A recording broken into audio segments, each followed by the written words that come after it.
इस सत्र के अध्यक्ष भाई प्रोफेसर श्रद्धानंद जी, मेरे साथ प्रतिभागी प्रवक्तागण डॉक्टर जी, प्रभाकर जी और इसके संचालक विजेंद्र पांडे जी, आप सबको नमस्कार। और सभागार में उपस्थित विद्वज्जन को भी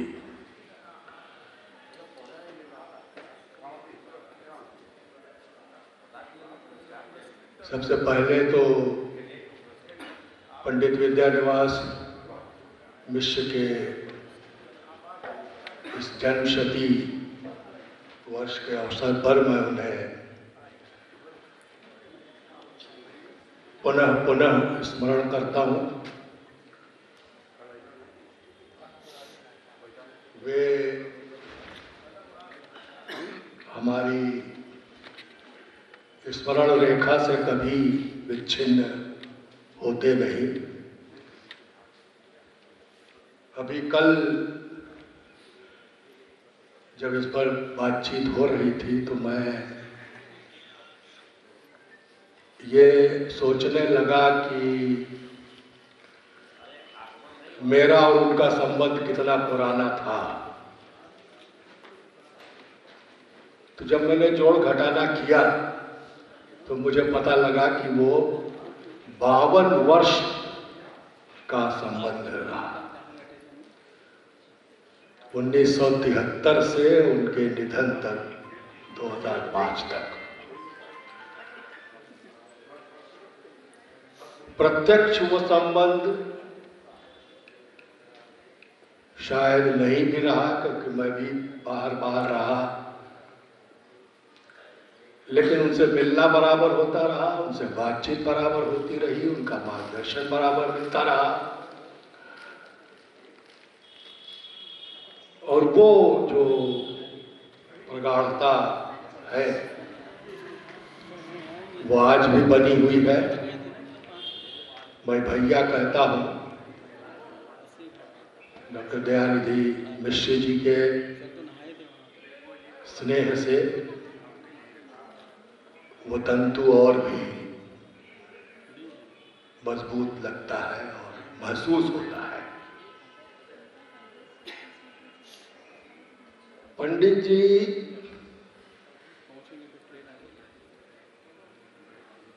कल किसी ने कह दिया, शायद अनजाने में कह दिया होगा, कि पंडित जी ने बहुत कुछ लिखा लेकिन उपन्यास पर नहीं लिखा। विधा साहित्य की जननी नहीं है, साहित्य विधा की जननी होता है। और किसी भी विधा में कोई लिखता है तो वो रचना होती है, और रचना का एक विधान होता है। शिव प्रकाश जी बैठे हैं, बड़े रचनाकार हैं, वो जानते हैं कि उसी रचना विधान की प्राप्ति के लिए रचनाकार संघर्ष करता है, जिसे हम उसकी रचना प्रक्रिया कहते हैं। अज्ञेय से लेकर और उनके पहले भी शायद और उनके बाद में तो बहुत से रचनाकारों ने, विभिन्न विधाओं में लिखने वालों ने अपनी अपनी रचना प्रक्रिया पर बहुत बात की है, सब छपा भी है।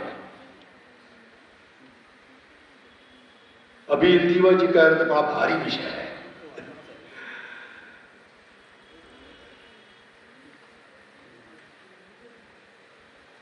जब भी कोई हम विचार या चिंतन का विषय लेते हैं तो उसमें विस्तार होता है और तभी हम उस पर विचार करते हैं, अन्यथा उसकी आवश्यकता ही क्यों होगी।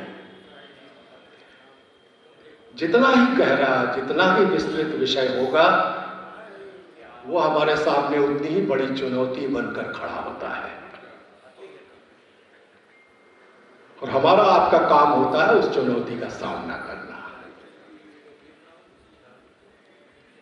जैसा कि पंडित जी ने किया, उन्होंने बराबर रचना विधान पर बात की।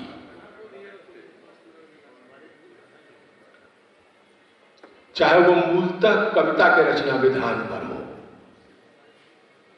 लेकिन जो रचना विधान की सैद्धांतिकी है, जो उसकी रचना की प्रक्रिया है, जो रचना और रचनाकार और पाठक के बीच का जो संबंध रचना विधान के माध्यम से बनता है, और ऐसा बनता है कि पाठक स्वयं भी रचने लगता है पढ़ते पढ़ते। ये पाठक की रचना धर्मिता है। इस पर उनकी दृष्टि थी। अगर आप उनकी पुस्तक रीति विज्ञान पढ़ें, जिसको उन्होंने समीक्षा का नया आयाम कहा, नया आयाम उन्होंने इसीलिए कहा कि वो समीक्षा का जो आयाम है वो रचना में रचना विधान को देखने का प्रयास करता है। उसकी भूमिका में भी उन्होंने ये बात लिखी। मैं अपनी बात अब शुरू करूंगा। ये कहना इसलिए जरूरी था, आप सब प्रबुद्ध जन हैं, विद्यार्थी भी हमारे सामने हैं, शोधार्थी भी हैं।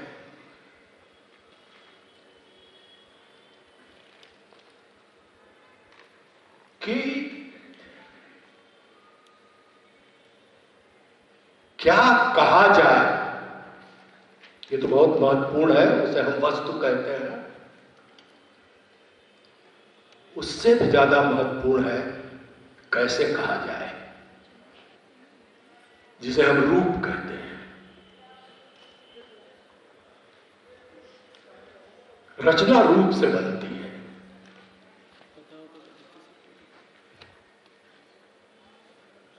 रचना रूप को वस्तु के अनुरूप ढाल कर बनती है।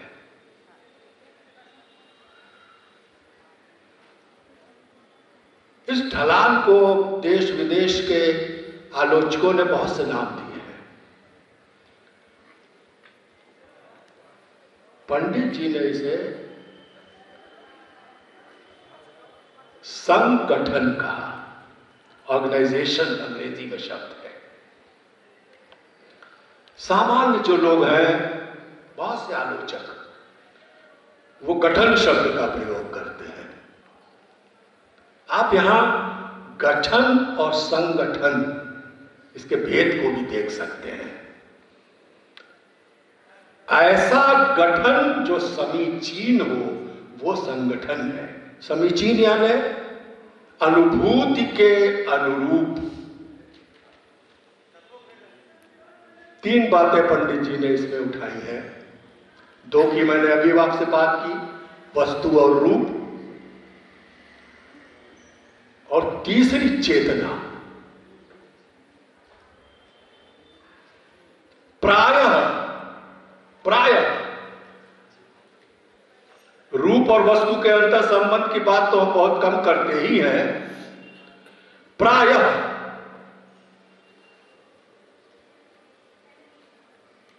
चेतना को भी कुछ अलग ढंग से देखने लगते हैं। ठीक है, आप अगर ये कहते हैं कि सामाजिक चेतना है,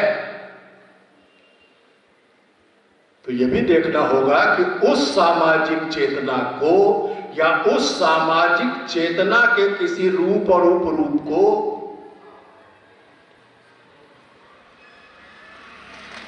अभिव्यक्त कैसे किया गया है।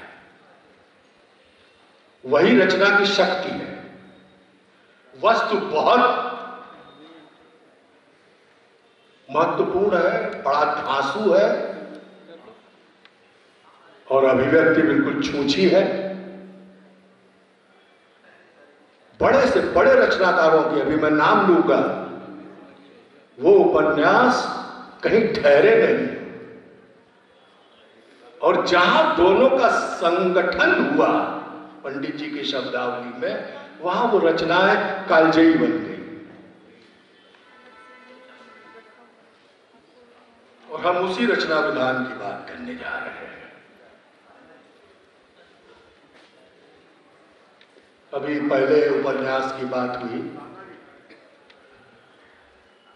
कल भी हुई थी।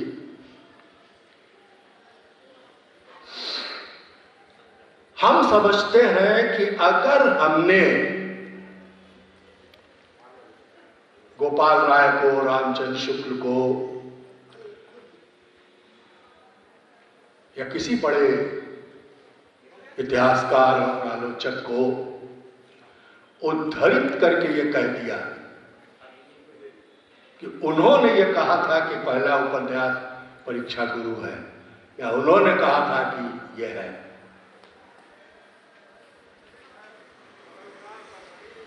कसौटी क्या है? कसौटी रचना विधान है। रानी केतकी की कहानी और देवरानी जेठानी की कहानी अपने रचना विधान के कारण प्रथम उपन्यास तो छोड़िए, उपन्यास भी कहे जाने योग्य नहीं है। मैंने बहुत लंबा लेख इस पर कभी लिखा था। जितने उपन्यास के तत्व आदि आप निर्धारित करते हैं आदर्श की दृष्टि से, उनका नितांत अभाव है दोनों में। वो उपदेश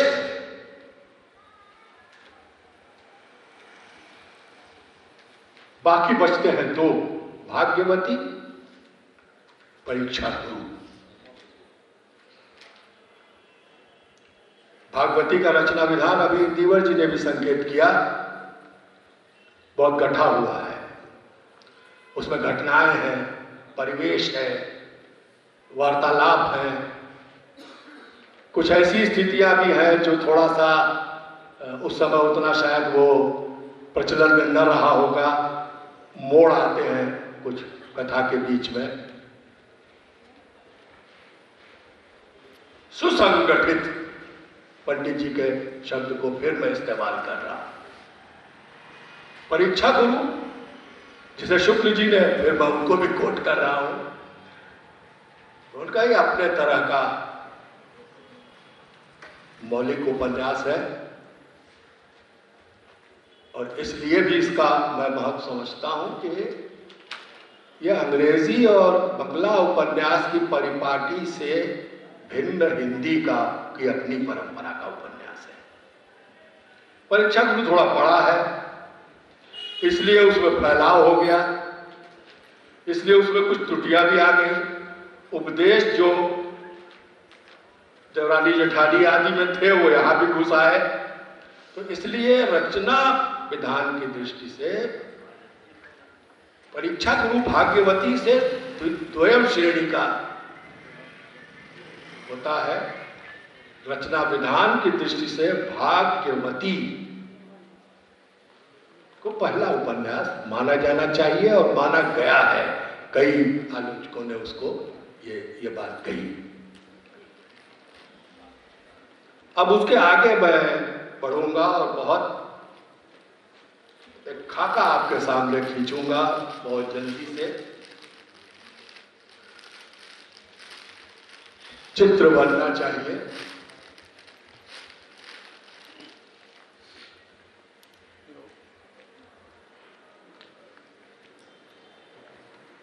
चित्र यह है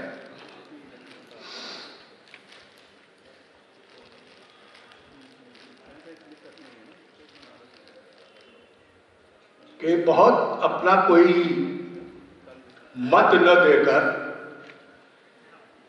शुक्ल जी ने ये कहा कि भाग्यवती की बड़ी प्रशंसा हुई। क्यों हुई प्रशंसा? एक अच्छे उपन्यास के रूप में उसकी प्रशंसा हुई।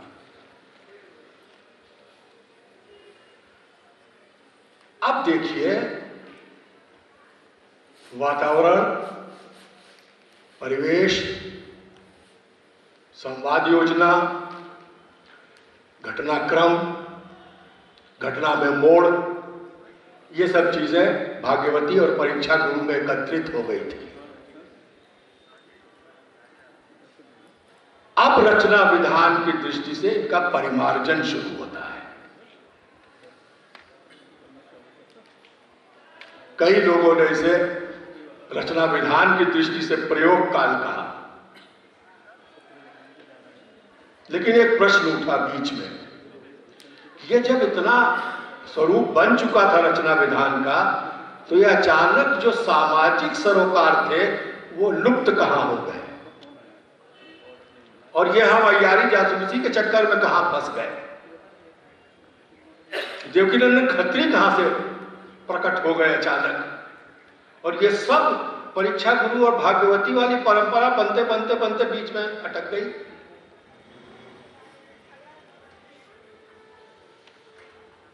अठारह सौ 82 से 1892 के बीच में, ये एक दशक में हुआ क्या?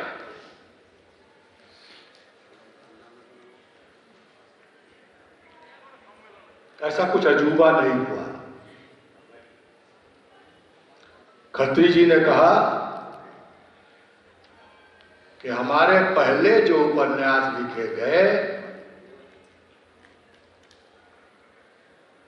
उनके पढ़ने वालों की कमी थी, क्योंकि तो खुद ही बेचारे उसी समस्याओं से जूझ रहे थे, उसी को लेकर के फिर उपन्यास भी पढ़े, और हमारे जैसे जो लिखने वाले थे वैसा अब वो लिखने वाले रहे नहीं, पैदा नहीं हो रहे। यानी उस धारा के अकेले प्रवर्तक हमारे सामने खत्री जी आते हैं, बड़े बड़े उपन्यास लिखते हैं, कई कई खंडों में लिखते हैं, और उनके पढ़ने वाले भी कोई कमी नहीं है। यहां तक कहा गया कि पान वाले चाय वालों ने हिंदी सीख ली। क्या कारण है?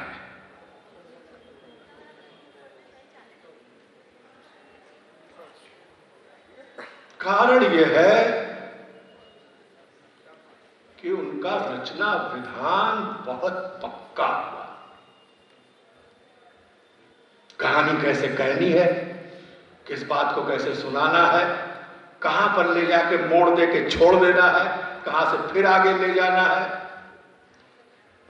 आपने पढ़ा हो तो आपको ध्यान हो, वो बार बार कहते हैं, पाठकों को ये ध्यान होगा कि वीरेंद्र सिंह वहां गया था तो ये हुआ था।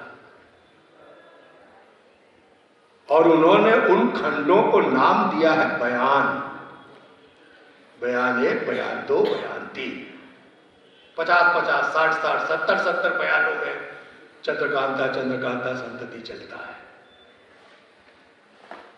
यह रचना विधान। अब क्या हुआ, घटनाएं त्वरित हो गई, जो उसके कहन की शैली है वो बड़ी मारक हो गई।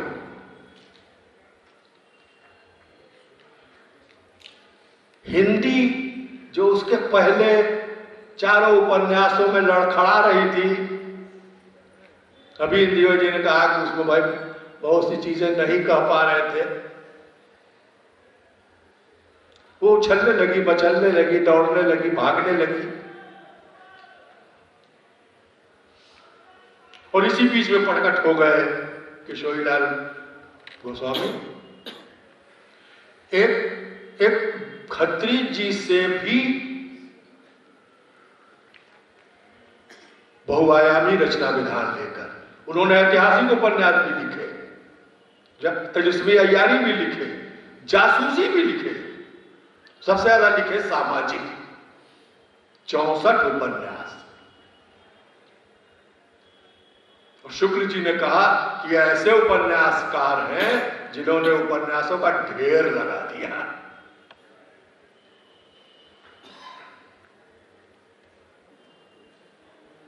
इनके भी बहुत से पाठक, और इनके सामाजिक उपन्यासों पर हमें फिर से ध्यान देना चाहिए। किशोरीलाल गोस्वामी के अभी पिछले ही साल मधुरेश जी ने उनके 4 उपन्यासों को बड़ी लंबी लंबी भूमिकाओं के साथ पुनः प्रकाशित किया है। उसे तो मैं विद्यार्थियों से आग्रह अवश्य पढ़ें।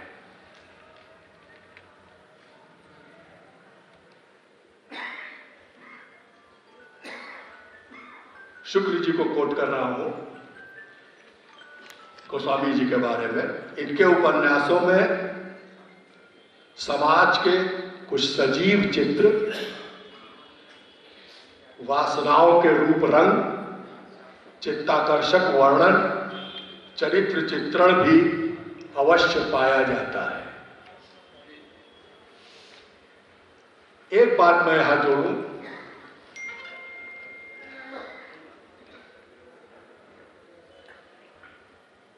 कि जो लोग ये मानते आ रहे हैं या मान चुके हैं कि उर्दू अफसानों का बड़ा प्रभाव प्रेमचंद पर पड़ा है, इसमें कोई, लेकिन सिर्फ वही नहीं है। प्रेमचंद के जो कहानीपन है या जो कहन है, उस पर खत्री जी और गोस्वामी जी, यहां तक कि गोपाल राम गहमरी का भी पर्याप्त प्रभाव पड़ा है, और उसका उन्होंने बहुत सुंदर इस्तेमाल किया अपने सामाजिक कथानक में उसको ढालकर। इसीलिए प्रेमचंद से बड़ा आज भी हम मानते हैं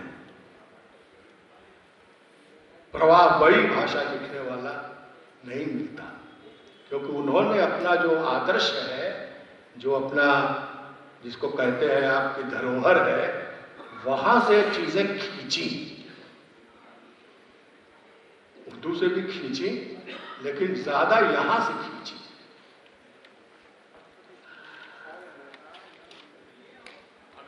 अब सीधे प्रेमचंद पर आते हैं। सेवा सदन से पूरी कहानी प्रेमचंद ने बदल दी। जो पूरा रचना विधान है वो उठाया उन्होंने, उसके महत्वपूर्ण हिस्से अपने पूर्ववर्ती उपन्यासों से, और उसे ढाला, और सेवा सदन में ऐसा ढाला कि पूरा परिदृश्य जो रचना विधान का है वो बदल गया, और वो बदलता रहा धीरे धीरे उनके आगे के उपन्यासों के साथ।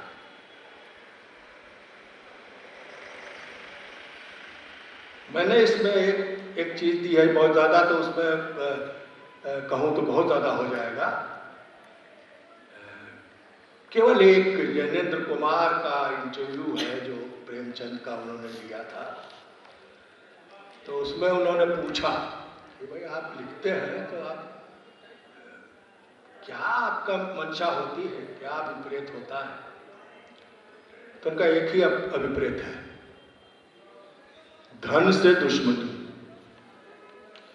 मैंने आज तक एक लेख नहीं देखा धन से दुश्मनी पर, धन से दुश्मनी के परिप्रेक्ष्य में प्रेमचंद के उपन्यासों या कहानियों को देखने का।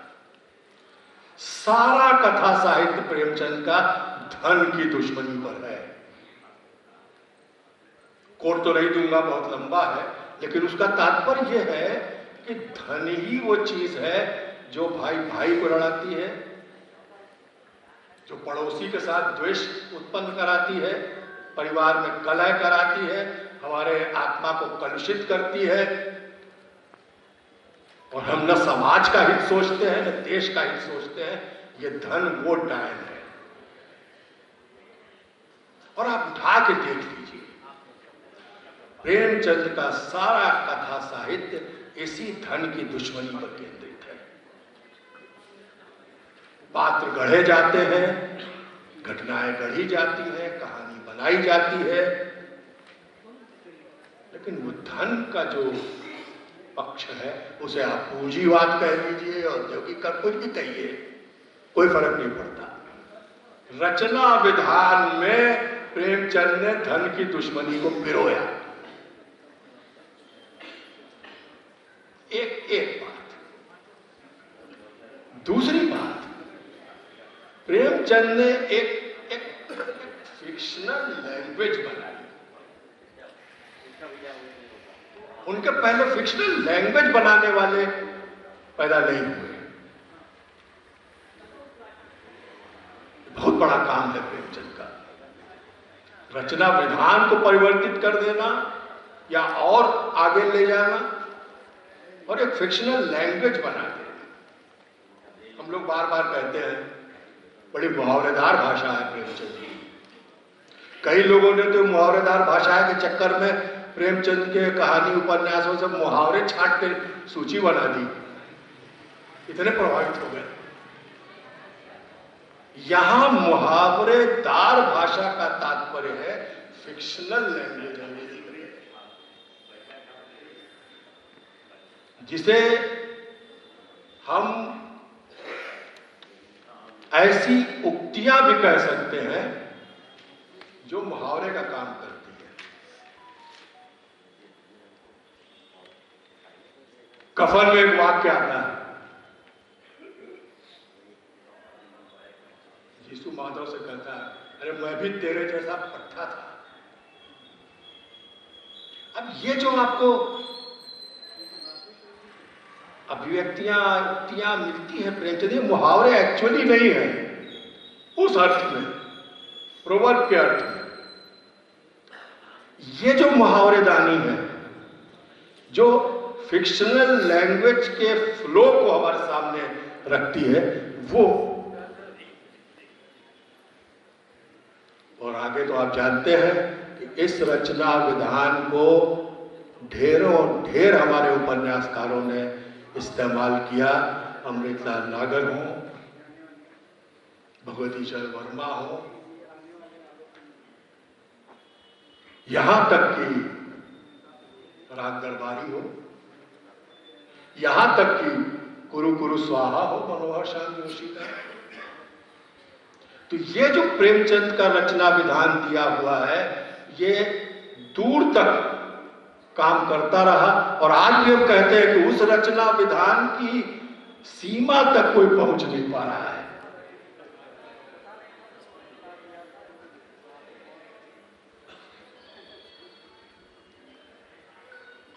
कुछ चीजें जो आगे चलकर रचना विधान को और भी पुष्ट बनाती हैं। मैंने 1822 से लेकर 1915 तक रचना विधान का प्रयोग काल कहा है इसे। 15 तक किशोरीलाल गोस्वामी और फिर 18 में सेवा सदन, ये उसका प्रयोग काल है। सेवा सदन में वो प्रयोग काल टूटता है तो नहीं कहूंगा, एक तरह का बड़ा सुंदर स्वरूप ले लेता है।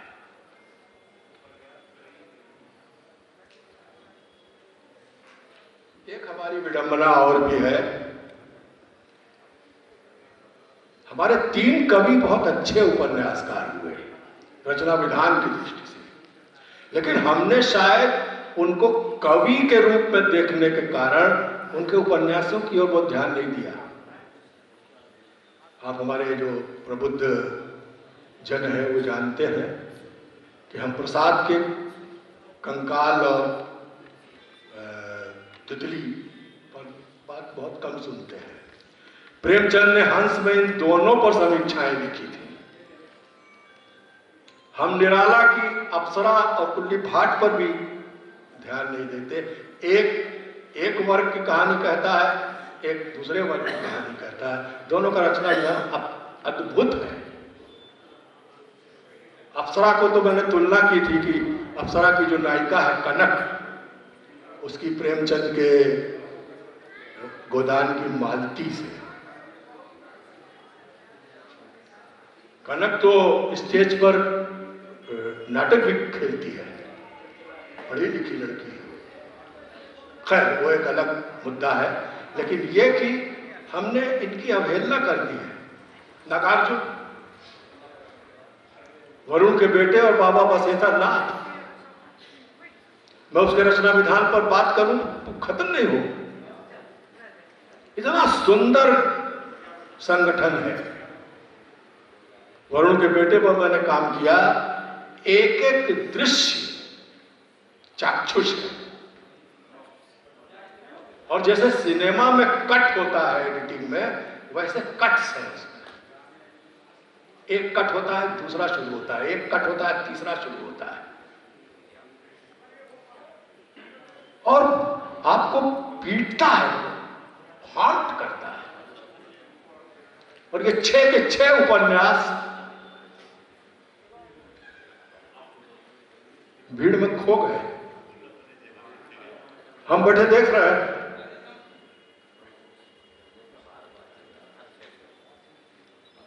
हम छलांगे लगाने के आदी हो गए। फतवे तो इतने दे दिए गए हैं कि उनका कोष बनाया जा सकता है। उन्होंने यथार्थवाद की नई जमीन खोदी है। आप पूछते रहिए क्या कहना चाहते हो।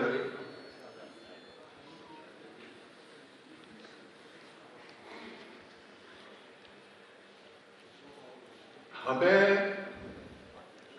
उन रचनाओं को देखना होगा जिन्होंने हिंदी में हिंदी भाषा को और उसके रचना विधान को पुष्ट किया है। ये ऐसा नहीं है कि इन्होंने कह दिया तो यही उपन्यास श्रेष्ठ हो गया। अब आइए आगे।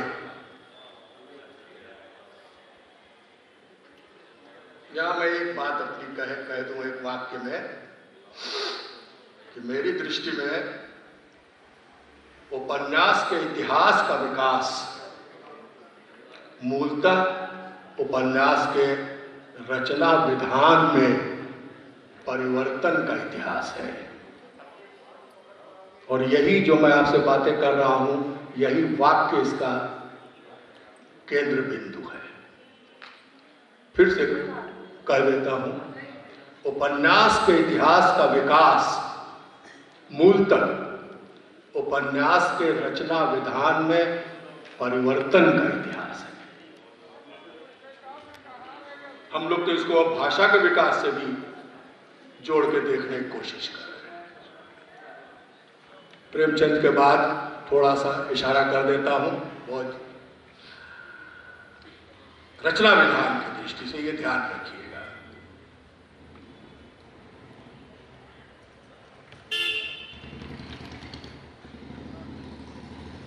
उन्नीस 1960-61 तक के 48 से लेकर स्वतंत्रता के बाद कल जो विषय था,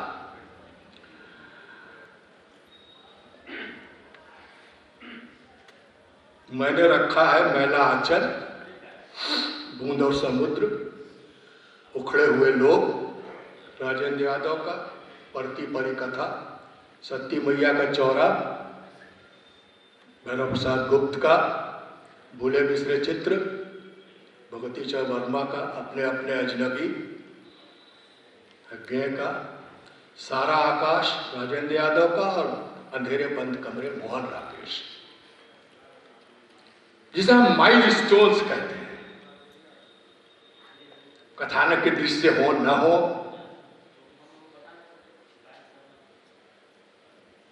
किसी सामाजिक यथार्थ फलाना इससे हो न हो, उनका जो रचना विधान है, जो संगठन है, जो संपूर्ण उन्होंने किया है, संगठित जो किया है,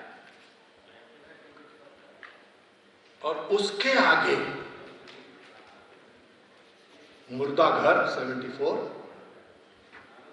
जगदम्बा प्रसाद दीक्षित का, महाभोज मन्नू भंडारी का 79, और मैंने अपनी ओर से इसमें मुर्दैया और मणिकर्णिका को भी जोड़ दिया है रचना विधान की दृष्टि से। संभव 2010 और 2014 बहुत बाद तक मैं आने की कोशिश कर रहा हूं। और इसके थोड़ा पहले मैत्रेयी पुष्पा का इदम नमम और अलमा कबूतरी रचना विधान की दृष्टि से। बाद में आइए 90s में,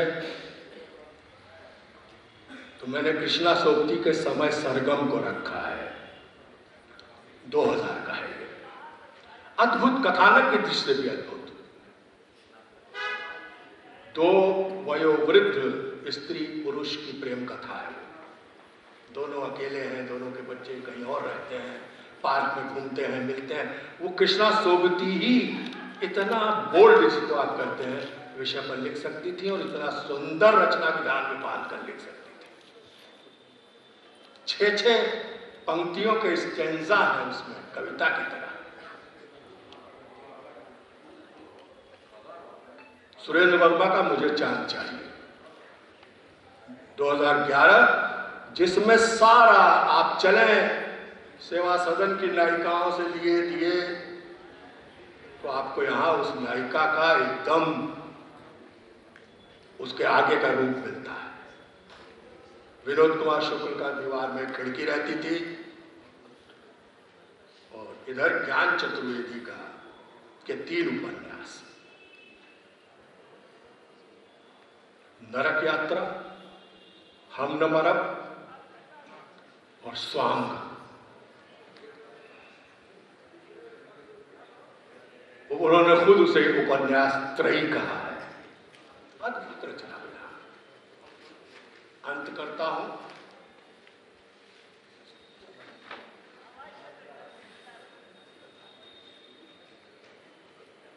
हम लोग जो ये रचना विधान की बात करते हैं, इसके सैद्धांतिकी में बहुत जाए तो मुश्किल होगी, लेकिन फिर भी जो धारा चल रही है, और अभी चर्चा हुई कि विदेशों में भी बहुत काम हो रहा है, हमारे यहाँ भी शुरू हो चुका है। कई लोग हैं जो प्रोस के टेक्स्ट पर काम कर रहे हैं, उपन्यासों के टेक्स्ट पर भी काम कर रहे हैं, मैंने भी किया। एक तो है कि टेक्स्ट है और को टेक्स्ट है, और नॉवेल में कई को टेक्स्ट होते हैं।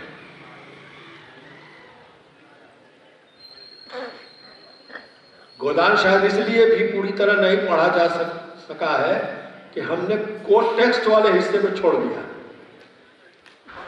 आप देख लीजिए, गोदान की आलोचना में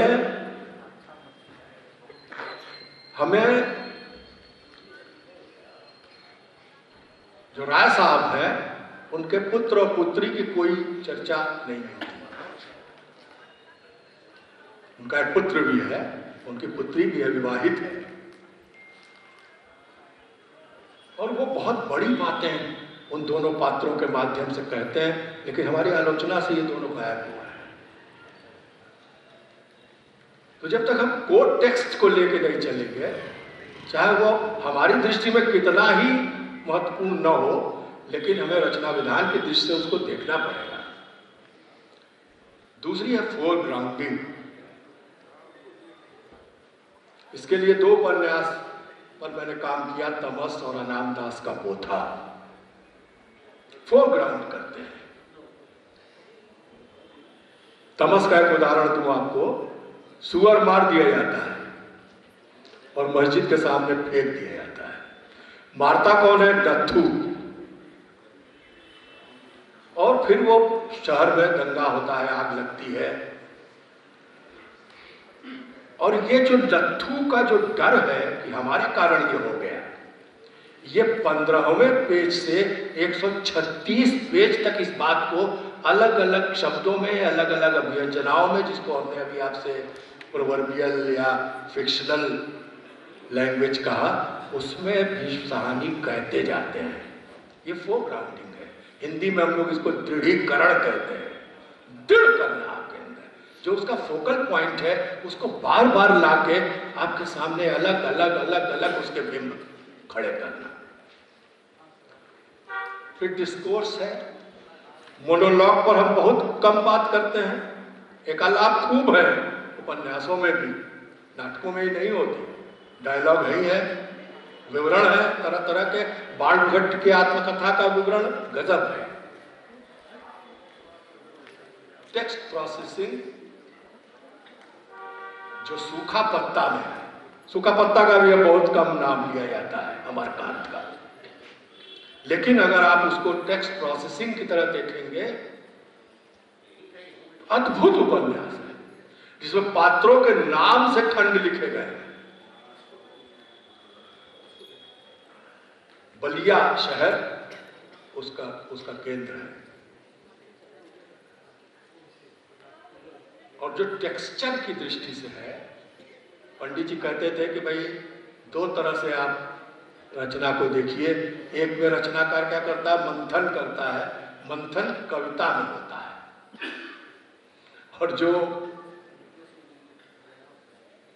उसके आगे जब वो बढ़ता है तो वो उसको अलग तरह से संयोजित करता है। गद्य को कविता के नजदीक ले आना, सूरज का 7वां घोड़ा और बाणभट्ट मैंने नाम दिया आपसे। ये रचना विधान के ढांचे हैं, सांचे हैं जिनमें हिंदी उपन्यास पढ़ता है। मैं तो इसमें